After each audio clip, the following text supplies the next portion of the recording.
이 새벽 우리에게 주신 하나님 말씀은 여호수아 7장 1절에서 15절까지의 말씀입니다. 여호수아 7장 1절에서 15절까지의 말씀입니다. 우리 하나님의 말씀을 다 함께 받들어 읽겠습니다. 이스라엘 자손들이 온전히 바친 물건으로 말미암아 범죄하였으니 이는 유다 지파 세라의 증손 삽디의 손자 갈미의 아들 아간이 온전히 바친 물건을 가졌음이라. 여호와께서 이스라엘 자손들에게 진노하시니라. 여호수아가 여리고에서 사람을 베델 동쪽 벳아웬 곁에 있는 아이로 보내며 그들에게 말하여 이르되 올라가서 그 땅을 정탐하라 하매 그 사람들이 올라가서 아이를 정탐하고 여호수아에게로 돌아와 그에게 이르되 백성을 다 올라가게 하지 말고 2~3천 명만 올라가서 아이를 치게 하소서. 그들은 소수이니 모든 백성을 그리로 보내어 수고롭게 하지 마소서 하므로 백성 중 3,000명쯤 그리로 올라갔다가 아이 사람 앞에서 도망하니 아이 사람이 그들을 36명쯤 쳐 죽이고 성문 앞에서부터 스바림까지 쫓아가 내려가는 비탈에서 쳤으므로 백성의 마음이 녹아 물같이 된지라. 여호수아가 옷을 찢고 이스라엘 장로들과 함께 여호와의 궤 앞에서 땅에 엎드려 머리에 티끌을 뒤집어 쓰고 저물도록 있다가 이르되 슬프도소이다. 주 여호와여 어찌하여 이 백성을 인도하여 요단을 건너게 하시고 우리를 아모리 사람의 손에 넘겨 멸망시키려 하셨나이까. 우리가 요단 저쪽을 만족하게 여겨 거주하였다면 좋을 뻔하였나이다. 주여 이스라엘이 그의 원수들 앞에서 돌아섰으니 내가 무슨 말을 하오리이까. 가나안 사람과 이 땅의 모든 사람들이 듣고 우리를 둘러싸고 우리 이름을 세상에서 끊으리니 주의 크신 이름을 위하여 어떻게 하시려 하나이까 하니 여호와께서 여호수아에게 이르시되 일어나라. 어찌하여 이렇게 엎드렸느냐. 이스라엘이 범죄하여 내가 그들에게 명령한 나의 언약을 어겼으며 또한 그들이 온전히 바친 물건을 가져가고 도둑질하며 속이고 그것을 그들의 물건들 가운데에 두었느니라. 그러므로 이스라엘 자손들이 그들의 원수 앞에 능히 맞서지 못하고 그 앞에서 돌아섰나니 이는 그들도 온전히 바친 것이 됨이라. 그 온전히 바친 물건을 너희 중에서 멸하지 아니하면 내가 다시는 너희와 함께 있지 아니하리라. 너는 일어나서 백성을 거룩하게 하여 이르기를 너희는 내일을 위하여 스스로 거룩하게 하라. 이스라엘 하나님 여호와의 말씀에 이스라엘아 너희 가운데에 온전히 바친 물건이 있나니 너희가 그 온전히 바친 물건을 너희 가운데서 제하기까지는 내 원수들 앞에 능히 맞서지 못하리라. 너희는 아침에 너희의 지파대로 가까이 나아오라. 여호와께 뽑히는 그 지파는 그 족속대로 가까이 나아올 것이요 여호와께 뽑히는 족속은 그 가족대로 가까이 나아올 것이요 여호와께 뽑히는 그 가족은 그 남자들이 가까이 나아올 것이며 온전히 바친 물건을 가진 자로 뽑힌 자를 불사르되 그와 그의 모든 소유를 그리하라. 이는 여호와의 언약을 어기고 이스라엘 가운데에 망령된 일을 행하였음이라 하셨다 하라. 아멘. 이스라엘이 하나님의 전쟁에 참여하고 있는데 아주 중요한 개념이 하나 나옵니다.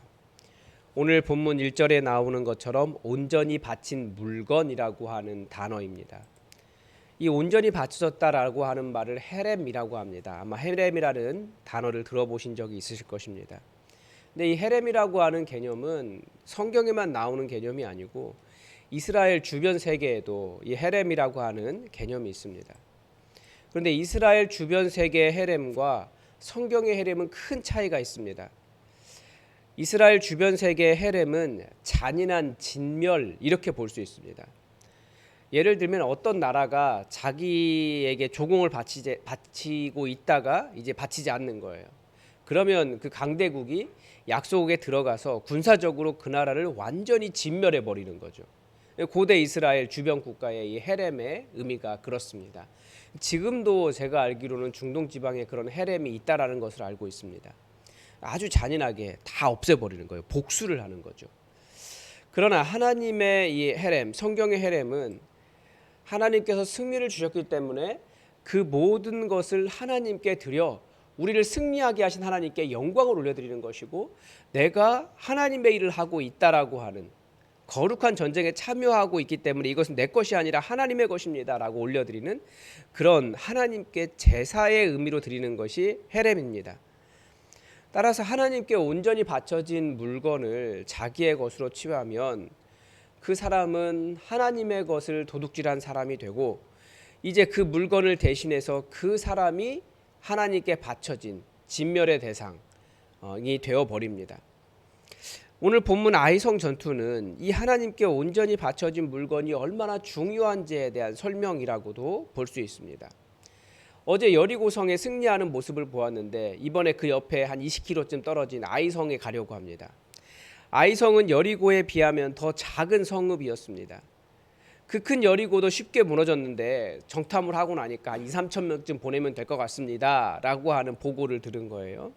그러니까 그래도 많은 쪽으로 선택한 거예요. 2,000명은 적고 3,000명쯤 가서 얼마든지 무너뜨릴 수 있을 것이다 라고 생각을 했던 것 같습니다.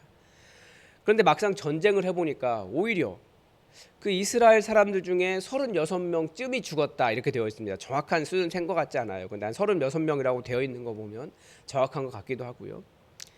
그런데 이것이 아이성 사람들이 강력해서가 아니라 하나님께서 이스라엘에게 진노하셔서 그 전쟁에서 함께 해주시지 않으셨다라는 것입니다. 그 이유가 무엇이냐면 아간이라고 하는 사람이 하나님께 온전히 바쳐진 물건을 자기가 가져갔기 때문이었습니다. 분명히 하나님께 온전히 바쳐진 물건이라고 절대 개인이 가져가면 안 된다라는 말을 그렇게 신신당부했는데 왜 가져갔을까 생각을 할 만하죠. 성경이 그 이유에 대해서는 명시적으로는 답을 주지 않습니다. 그렇지만 우리는 그 마음은 이해할 수 있습니다. 사람이 물건을 보면 욕심이 생깁니다. 이건 저도 마찬가지예요.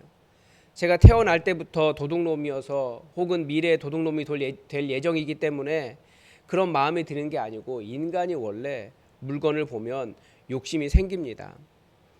아마 우리 앞에는 계속해서 이런 개인의 욕심과 또 하나님의 뜻을 따르는 삶의 갈등이 발생할 거라는 거죠. 꼭 하나님께 온전히 바쳐진 물건뿐만 아니라 우리가 말씀을 따르는 삶 전체에서 이 문제가 계속해서 발생할 것입니다. 하나님께서 이스라엘이 멸망할 때 바로 이 문제를 지적하셨습니다. 처음부터 바로잡지 않으면 마지막에 끝까지 문제가 생깁니다. 예를 들면 갓난자의 것을 빼앗는 것을 지적하셨습니다. 그런데 우리 그 시대에도 그렇고 이 시대에도 그렇고 이거 빼앗는 것 아닌데 라고 생각할 수 있는 것들이 있습니다. 예를 들면 어떤 사람이 돈을 빌려갔어요. 그런데 그 사람이 돈을 안 갚아요. 그래서 그 사람의 겉옷을 저당 잡았습니다. 그런데 말씀은 뭐라고 가르쳐 줍니까? 그날 밤이 오기 전까지 그 저당 잡은 겉옷을 그 사람에게 돌려줘야 합니다. 그렇게 그 밤에 돌려줄 거라면 이게 무슨 담보 능력이 있는 겁니까? 그 담보 능력이라고 하는 게 담보를 잡았다는 것이 그 사람의 어떤 내가 빌려준 돈을 다시 받을 수 있는 그걸로 받은 거잖아요. 근데 그 사람을 괴롭게 해서 빨리 갚도록 하는 것이 담보일 수도 있는데 하나님께 하나님 말씀에 순종한다라고 하는 것은 내 그것을 내려놓고 그 사람에게서 받을 수 있는 가능성이 적어짐에도 불구하고 하나님의 말씀을 지키는 것이 그게 우리의 어떤 뭐라고 할까요? 개인적인 욕심과 하나님의 말씀을 따르는 삶과의 갈등인 거죠. 즉 하나님께 온전히 바쳐진 물건을 도둑질하지 않는다는 것은 내 욕심을 내려놓고 하나님의 말씀이 요구하는 대로 순종하는 것을 의미합니다. 그렇게 할 때 하나님 나라가 온전히 세워질 수 있고 우리 삶이 하나님께서 원하시는 대로 거룩을 이루어갈 수 있다는 거죠. 내 욕심대로 하면 절대 하나님 나라가 세워질 수가 없습니다. 그런데 하나님 나라 문제뿐만 아니라 이 하나님 나라라고 하는 것이 우리가 죽어서 가는 곳이 아니라 우리가 만들어가는 하나님의 뜻대로 세워가는 세상이거든요. 근데 하나님의 뜻대로 살지 않으니까 어떤 일이 발생합니까? 이 개인의 욕심을 추구한 아간 한 사람 때문에 하나님께서 이 공동체 전체에게 위기를 주신다는 거예요. 1절에서도 하나님께서 이스라엘에게 진노하셨거든요. 36명이나 죽임을 당했습니다. 저는 이 부분이 가장 안타깝습니다. 잘못한 사람은 아간인데 아무 잘못이 없는 사람들이 죽임을 당했다는 거예요. 공동체 안에 들어온 한 사람의 욕심은 공동체 전체의 위기를 가져옵니다. 실제로 하나님은 이 아간의 범죄를 개인의 범죄로 보지 않으시고 이스라엘이 범죄했다라고 말씀하시면서 이 공동체성을 이야기하십니다. 36명이 죽은 일로 인해서 여호수아가 너무나 좌절했습니다.